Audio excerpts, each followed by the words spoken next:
Ghana, officially the Republic of Ghana, stands as one of West Africa's most significant nations, both historically and in contemporary times. Located along the Gulf of Guinea, Ghana's story spans millennia, from ancient empires to colonial subjugation, to becoming the first African nation to gain independence from European rule. This comprehensive history traces the evolution of the land and peoples that would become modern Ghana, examining the complex interplay of indigenous cultures, trans-Saharan trade, European colonialism, independence movements, and post-colonial development. The earliest inhabitants of present-day Ghana were hunter-gatherer societies who left behind stone tools and rock paintings dating back thousands of years. Archaeological evidence suggests that by 2000 BCE, settled agricultural communities had developed, cultivating crops like yams, sorghum, and millet. The region's strategic location between the Sahara Desert and the Atlantic coast made it a crucial corridor for trade. Gold deposits in the Akan regions and salt from coastal areas formed the foundation of early commercial networks. These trade routes would eventually connect Ghana to North African markets and the broader trans-Saharan trading system. By the first millennium CE, several sophisticated societies had emerged. The Dagomba people established kingdoms in the northern regions, while various Akan groups developed complex social and political structures in the forest zones. These early societies were characterized by sophisticated metallurgy, particularly in gold and iron working, which became hallmarks of Ghanaian craftsmanship. While not directly located within modern Ghana's borders, the ancient Ghana Empire, c. 300–1200 CE, significantly influenced the region through trade networks and cultural exchange.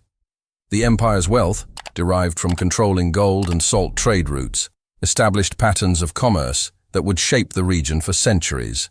More directly relevant to modern Ghana was the emergence of the Mossi kingdoms in the north and various Akan states in the forest regions. The Akan peoples developed a sophisticated political system based on matrilineal inheritance and divine kingship. Their society was organized around the concept of the golden stool, a sacred symbol of political authority that would later become central to the Ashanti Empire. The Gonja kingdom, established in the northern regions around the 16th century, served as an important intermediary between the Sahel and forest regions. These kingdoms developed complex trade relationships, exchanging gold, kola nuts, and slaves for salt, horses, and manufactured goods from North Africa. The most powerful and influential pre-colonial state in Ghana was the Ashanti Empire, founded around 1670 by Osei Tutu. The empire emerged from the confederation of various Akan states, under the spiritual and political authority of the Golden Stool, believed to contain the soul of the Ashanti nation. Under the leadership of successive Asantehanes, kings, particularly Osei Tutu and later Opoku Wera I, the Ashanti Empire expanded to control much of present-day Ghana and parts of neighboring countries. The empire's military prowess was legendary, featuring a well-organized army equipped with firearms obtained through trade with Europeans on the coast. The Ashanti Empire's success was built on several foundations: control of gold mines, a sophisticated administrative system, and strategic location along trade routes. The capital, Kumasi, became a major commercial and political center, featuring impressive architecture and serving as the seat of a complex bureaucracy. The empire's relationship with European traders on the coast was complex, involving both cooperation and conflict. The Ashanti controlled the supply of gold and slaves to coastal trading posts while maintaining their political independence and cultural integrity. Portuguese explorers first reached the Gold Coast, as Europeans named the region, in 1471. The abundance of gold led to the establishment of Elmina Castle in 1482, the first European permanent structure in sub-Saharan Africa. This marked the beginning of sustained European presence along Ghana's coast. Over the following centuries, Dutch, British, Danish, and other European powers established trading posts and castles along the coast. These fortifications served as centers for trade in gold, ivory, and increasingly, enslaved people. The slave trade became tragically central to the coastal economy, with an estimated 12 million Africans passing through Gold Coast ports over 3 centuries. The impact of European presence was complex and varied by region. Coastal communities like the Fante developed sophisticated trading relationships with Europeans, often serving as intermediaries between European traders and inland kingdoms. Some coastal rulers accumulated significant wealth and power through these relationships, while others found their societies disrupted by warfare and the slave trade. Inland kingdoms like Ashanti initially benefited from European trade, obtaining firearms and other manufactured goods in exchange for gold and captives from their military campaigns. However, the relationship would eventually lead to direct confrontation as European powers sought greater control over the region's resources. The 19th century witnessed increasing British involvement in Gold Coast affairs. The formal establishment of British colonial rule was gradual and often violent. The British fought several wars against the Ashanti Empire, including major conflicts in 1824, 1863–64, 1873–74, and 1895–96. The final Anglo-Ashanti War in 1900, triggered by British demands for the Golden Stool, resulted in the complete incorporation of Ashanti territory into the Gold Coast colony. British colonial administration transformed Ghanaian society in profound ways. The colonial government introduced new legal systems, built railways and roads, and established schools and hospitals. However, these developments primarily served British economic interests, focusing on the extraction of gold, timber, and later cocoa for export to Britain. The introduction of cocoa farming in the 1890s revolutionized the Gold Coast economy. Ghanaian farmers, particularly the Akan peoples, enthusiastically adopted cocoa cultivation, making the Gold Coast the world's largest cocoa producer by the 1920s. This agricultural transformation created new forms of wealth and social mobility, while integrating Ghana more deeply into the global economy. Colonial education policies had lasting impacts on Ghanaian society. Mission schools and government institutions produced a Western-educated elite who would later lead the independence movement. However, colonial education also created cultural tensions and contributed to the marginalization of traditional knowledge systems. Resistance to colonial rule took various forms throughout the colonial period. Early resistance included the Ya Asantewa War of 1900, led by the Queen Mother of Ejisu, who mobilized Ashanti forces against British rule. Although ultimately unsuccessful, such resistance movements laid the groundwork for later nationalist activities. The modern independence movement gained momentum after World War II, when Ghanaian soldiers returning from service in Burma and other theaters brought new political awareness and expectations. The United Gold Coast Convention, UGCC, founded in 1947, became the first major nationalist organization, led by educated elites including Dr. J.B. Dankwa and Dr. Kwame Nkrumah. Kwame Nkrumah emerged as the most influential independence leader after breaking with the UGCC to form the Convention People's Party, CPP, in 1949. Nkrumah's strategy of positive action included strikes, boycotts, and civil disobedience. His imprisonment by colonial authorities only increased his popularity and nationalist fervor. The independence movement culminated in 1957, when the Gold Coast became Ghana, the first African colony to achieve independence from European rule. The choice of the name Ghana deliberately connected the new nation to the ancient Ghana Empire, symbolizing continuity with Africa's pre-colonial past. Ghana's independence under Prime Minister and later President Kwame Nkrumah was marked by ambitious development goals and Pan-African leadership. Nkrumah envisioned Ghana as the foundation for African unity and socialism, implementing policies aimed at rapid industrialization and social transformation. The early independence period saw significant investments in education, healthcare, and infrastructure. The Akosombo Dam project, completed in 1965, represented Nkrumah's vision of modernization through large-scale development projects. The University of Ghana and other educational institutions expanded access to higher education for Ghanaians.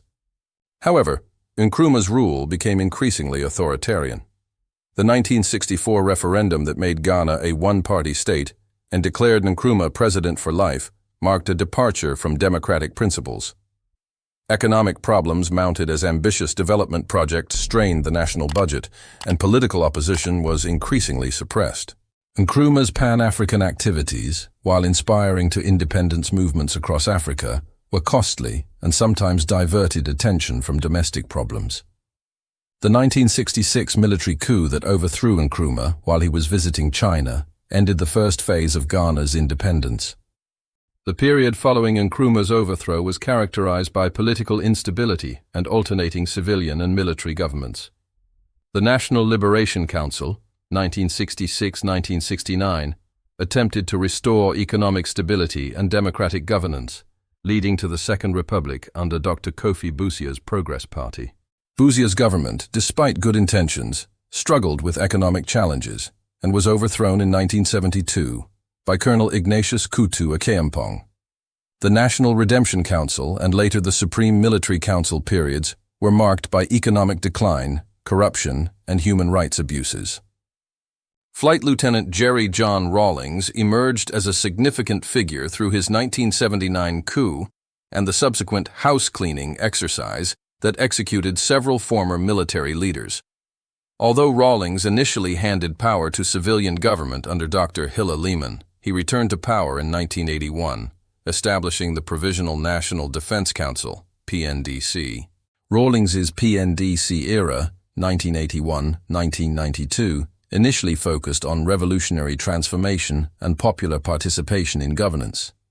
However, facing severe economic crisis, the government eventually adopted structural adjustment programs supported by the International Monetary Fund and World Bank. These policies, while helping to stabilize the economy, imposed significant hardships on ordinary Ghanaians. The transition to the Fourth Republic began with the 1992 Constitution and elections that returned Ghana to multi-party democracy. Rawlings, running as candidate of the National Democratic Congress, NDC, won the presidency and served 2 terms before stepping down in 2001, establishing an important precedent for peaceful democratic transitions. The 2000 election saw the opposition New Patriotic Party, NPP, under John Agyekum Kufuor, defeat the NDC, marking the first peaceful transfer of power between different political parties in Ghana's history. Kufuor's presidency, 2001-2009, was characterized by continued economic growth, debt relief under the Highly Indebted Poor Countries Initiative, and the discovery of significant offshore oil reserves. The NDC returned to power in 2009 under John Adam Mills, who focused on social programs and managing the new oil wealth. Following Mills's death in 2012, John Dramani Mahama completed the term and won election in his own right, serving until 2017. The 2016 elections brought Nana Addo Dankwa Akufo-Addo of the NPP to power, continuing Ghana's pattern of competitive democratic elections. Akufo-Addo's administration has emphasized industrialization, education reform, and anti-corruption measures. Modern Ghana stands as one of Africa's most stable democracies, with a diversified economy based on gold mining, cocoa production, oil extraction, and emerging service sectors. The country has made significant progress in reducing poverty, improving healthcare, and expanding education access. However, challenges remain. Economic inequality persists, with significant disparities between urban and rural areas and between the more developed south and the less developed north. Youth unemployment, infrastructure deficits, and environmental degradation from mining and deforestation pose ongoing challenges. Ghana's role in regional and international affairs continues to evolve. The country serves as a peacekeeping contributor and hosts refugees from neighboring countries affected by conflict. Ghana's experience with democratic transitions and economic development makes it an important model for other African nations. Ghana's history represents a remarkable journey from ancient kingdoms through colonial subjugation to independent nationhood and democratic governance. The country's experiences, both successes and setbacks, offer valuable lessons about African development, democracy, and the ongoing challenges of post-colonial transformation. The resilience of Ghanaian cultures, the adaptability of its peoples, and the stability of its democratic institutions position Ghana as a significant force in West African and broader African affairs. As the country continues to navigate the challenges of the 21st century, its rich historical legacy provides both inspiration and guidance for future development. From the sophisticated political systems of the Ashanti Empire to the contemporary Fourth Republic, Ghana's history demonstrates the complex interplay between tradition and modernity, local identities and global forces that characterizes much of the African experience in the modern world. Thanks for watching. If you enjoyed this video, please like, share, comment, and subscribe to the channel for more engaging historical content.